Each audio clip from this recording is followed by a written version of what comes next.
when it comes to losing hundreds of millions of dollars, Sony's fully on board with Concord, defense mode switching to attack mode, and it never really made sense to me that Sony would give them a Concord so freaking fast. It spent eight years in development, 8 years making this game, hundreds of millions of dollars. I mean, you think the whole hundreds of millions of dollars thing has to be a lie until you find out that they worked 8 years on it. 8 years on a game, hundreds of millions of dollars, that isn't too crazy to me. And I'm just still confused. What the hell, where the hell did that money go? Besides in the fucking pockets of the freaking developers that get paid to show up every day. Where the fuck did the money go? Seriously, I mean, what the hell did they do the first 5 years in the development of the game? Just show up to work and talk about fucking, I don't know, talk about each other's wives or husbands and fucking throw paper airplanes and then watch YouTube videos or listen to some podcasts while pretending to do work freaking Office Space style? I mean, what the hell were they doing? How long does it take to make you're not like you're making a fucking storied game with a big complicated story. It's just a fucking online server game. You create the artists imagine the characters. You build the engine. You create a few stages, a few weapons, some gaming mechanics that differentiate yourself from the rest of the development, and that's it. Like, well, why does that take 8 years? Where the hell you were doing all these years? I'm starting to think this is a fucking lie. Maybe they're transferring money they lost and saying that it went to development to this game, because there's no way it takes 8 years to make a game, especially a game that uninspired. And that game clearly was uninspired. I never played the game, but just hearing other people talk about, see some gameplay, yeah, the shit looks like a fucking Overwatch ripoff. And I didn't even know what the difference between Fortnite and PUBG and Overwatch and Apex. I didn't know. I thought they're all the same shit. I had no differentiate. Nothing really seemed to differentiate them from me. I didn't know what was what. I thought they're all battle royales. Apparently, Overwatch and Apex Legends and games like that, they're more like hero shooters, which I didn't even know existed. And then the other ones are battle royale. We're talking about Fortnite and PUBG. I had no idea. So I thought they're all the same shit. They're all completely different. But this game doesn't really do anything different. And then they have all these unattractive characters. And like, didn't the artist of Final Fantasy say that he learned a long time ago when he was drawing characters or like making characters for games? So he said this one guy was playing this game or whatever, and he said that, why do I want to be unattractive in video games as well as real life? And that made him go the opposite direction, make all his characters beautiful. I guess mine is Barrett, who just looks badass, and Sid. And if you don't, obviously there's exceptions. But I'm saying is, don't make all your characters unattractive. Have a balance, like anything. Everything needs a balance. You know, talk about, oh, I need representation. There's such a thing that I'm gonna invent called over-representation. You can't have too much of the same character. All your characters look beautiful, that shit gets annoying. If all your characters are ugly, just like in this game where they're all fat and overweight and have that lesbian leftist haircut or whatever, that shit is whack as well. I'm not saying you don't have none of those characters at all, but have like one or two of them. And then go on to the next, and then make every character unique and different. We learned this from fighting games. Street Fighter set the precedent when Street Fighter 2 came out and became the first popular fighting game and started the whole fighting genre. Every character has to be different. Or if they look the same, like in Mortal Kombat with the freaking ninjas, Scorpion, Sub-Zero, and Reptile, and all the other ones, at least make them play different. If they're gonna look the same and have a different color, at least make them play differently if you're gonna make them all look the same. Make it be unique enough. And even Mortal Kombat, after the third game, they started making sure that all the ninjas actually look different from each other. They just have the same freaking costume but different color. So you can't have too much of the same characters. Having overweight or ugly characters isn't bad. Making your whole fucking thing chock full of them is like, who is that shit? I didn't even know what the hell Concord was until I got into Astrobot, and then people were making fun of Concord, saying, oh, Astrobot pretty much, destroys with those live service games, and making a good story game is what really matters. And then they charged the game $40.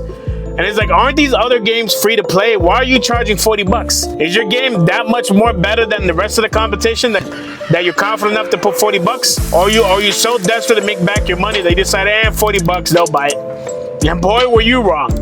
Well, they made like $1 million in total in those 2 weeks before they gave up. And I always found it weird that they just gave up that quickly. It's like, you're not even gonna put a solid effort. You put 8 years in development to this game, hundreds of millions of dollars, and it only makes sense that you wasted that much hundreds of million dollars, the fact that it took 8 years to fucking develop. And you spent all that money, you're just gonna give up without even giving it a college try, old college try, without even attempting to make back your money?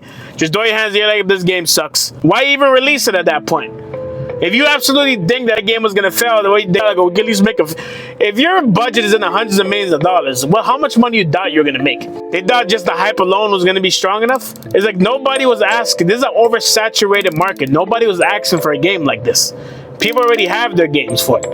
What are you doing different?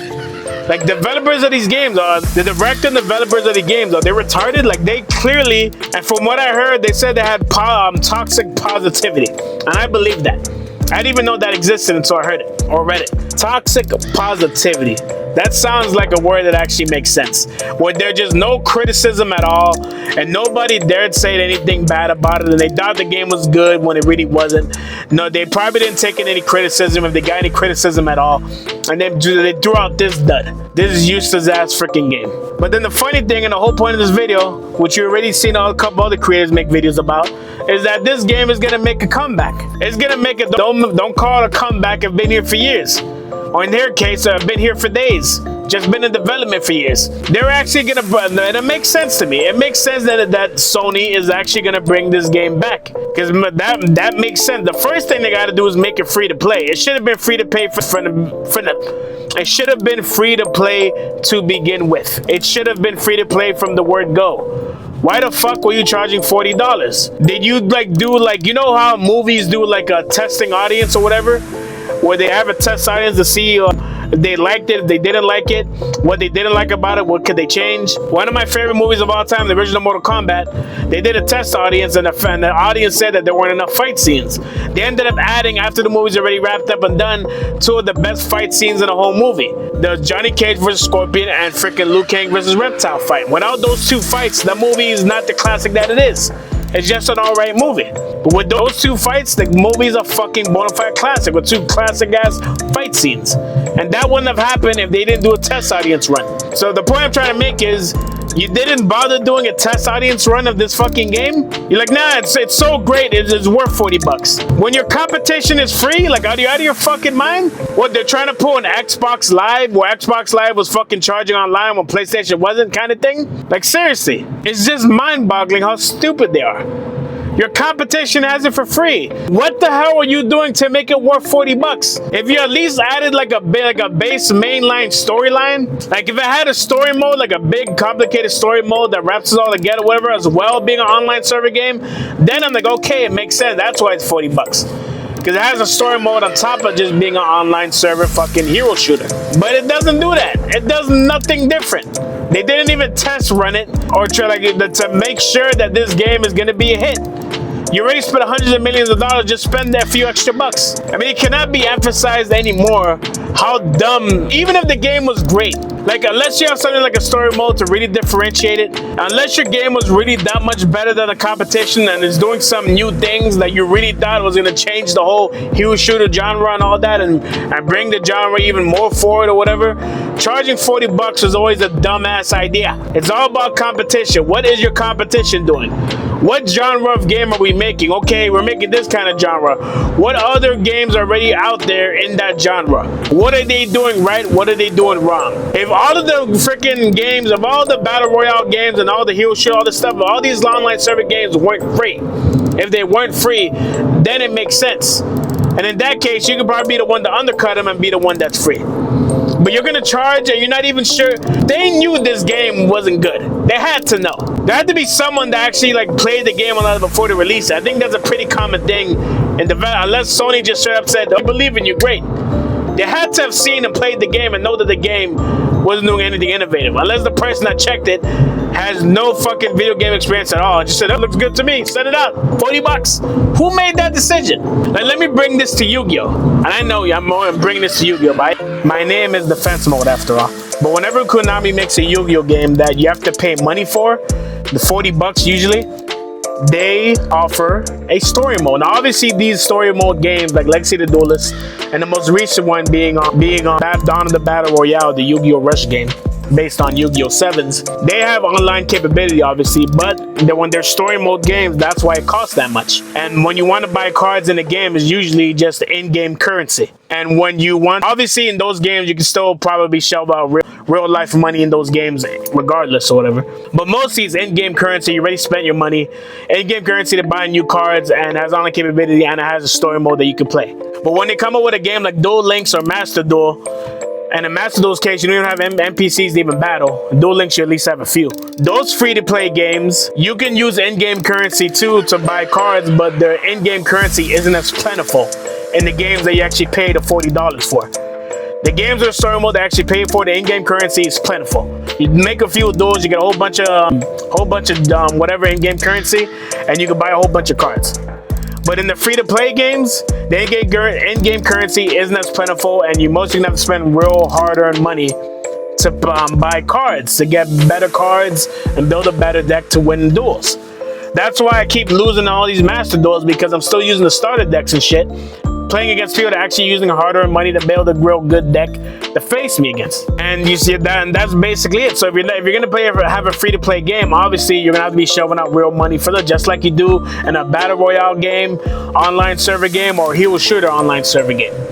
That's mostly just online. But if Yu-Gi-Oh would have come up with Master Duel, especially after getting rid of all the emulator online freaking Yu-Gi-Oh games like Duel Book and a few others, I forgot the names of the rest, and coming up with Master Duel, if they would have kept up with Master Duel and it was freaking $40, and then once you pay the $40, you just have access to spend even more money on the game, that game would be dead in the water. The reason why Duel Links and Master Duel is so successful is because it's free to play. Shit, I think they're online. I think Duel Links and Master Duel is more successful than the story mode games are just the diehards spending their hard-earned money and stuff to buy the game, but it does fairly well because Yu-Gi-Oh has a strong fan base.